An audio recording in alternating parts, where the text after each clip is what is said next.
Have you ever had a dream that was so detailed with its story and characters that you just couldn't stop thinking about it days later?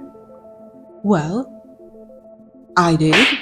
So I've written it all down for you. And so, as I was writing my story and everything I could remember from the dream I had an idea. You know, this could make a pretty damn good horror game. And when my crazy brain gets hooked on a story, it doesn't stop until I have it all written down and drawn. So that's exactly what I'm going to do today. First, I'm going to explain to you what the dream was about and how it's going to connect to the overall story. I've actually dreamt about this many times, which is weird because my dreams are just messy and they almost never repeat itself. But this was different. So I was asking myself, is this some kind of sign from up there? What are you trying to tell me? Huh? It was a sign to make this video. So we wake up as this small girl that has some sort of miner's gear on, and it looked like she was mining the whole day because of how dirty she was. And that is exactly who our main character is going to be. Talk about her later. This character is following a strange lady through a huge cave with wooden structures and gas lamps, and it really looked like she was, in a mine. What was weird was that this cave had a ceiling so high and enough space that the whole city could fit in it, with a huge Ferris wheel in the middle. And what's scary about that, you might ask? Well, the whole time I had a really, really bad feeling, like it had me turning back. And when I finally saw the whole city and the Ferris wheel, there were people screaming. And in daylight you would think, haha, Disneyland, yeah, someone's having fun. But no, this time I knew there was something wrong with the people. Like, these weren't happy screams. There was something sinister to them. Even more, that this dream wouldn't let me really see what was happening on the Ferris wheel. And then, after a while, when I almost beat myself because I was scared that someone's going to jump me from behind, we finally arrived at our destination. The weird lady was standing there and pointing at a man who was just barely sitting down. He was coughing blood and he looked really sick. I came running to them and I could feel the urge of the character, how she really wanted to help him, to cure him somehow. But I did not have anything, like I did not have any bag or some medicine. I didn't have anything. So I just put my hand on his shoulder and watched him. And then I turned away because again I heard those really scary screams from the Ferris wheel. And when I turned back, he was already gone. And the character I just broke down crying. It was terrible. I don't know. It was so emotional for no reason.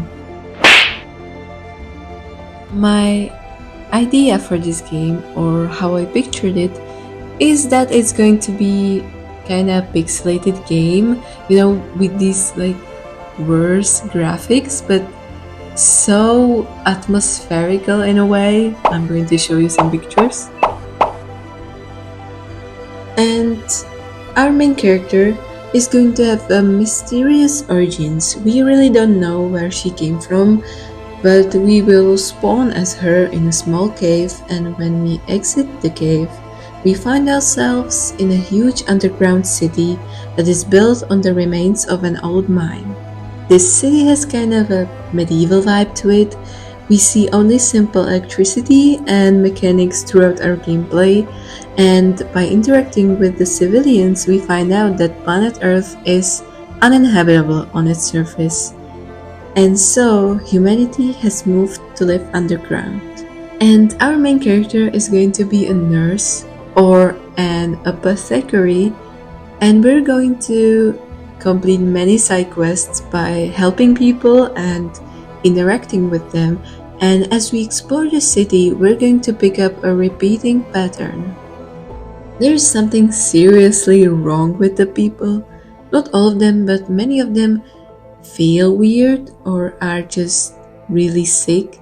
And we see many missing posters around the city. Not to mention these weird plants that we can collect and make potions and drugs out of, which is going to be another gameplay mechanic.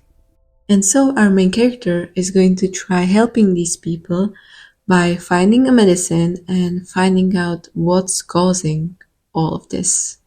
Let's go back to our main character. She is a very skilled nurse and an apothecary that rarely ever talks and expresses her emotions, but that does not mean she is not empathetic or kind, because like I've said, her whole purpose is helping people. And as we finish more and more side quests, the rumors spread and people start to take notice of the young nurse. Even nobility that is in charge of this city, the royal family. And that is all of the lore for now. I made more concepts of this character. This is the first one, and that's the second one. But I wasn't really satisfied with it, but I really liked the second one. I thought she was going to look exactly like this, but then I thought about the story and their design didn't really fit the vibe. And when I got into the redesigning phase, it started again. Like, I had the vision of her being a nurse and I wanted her design to really reflect that.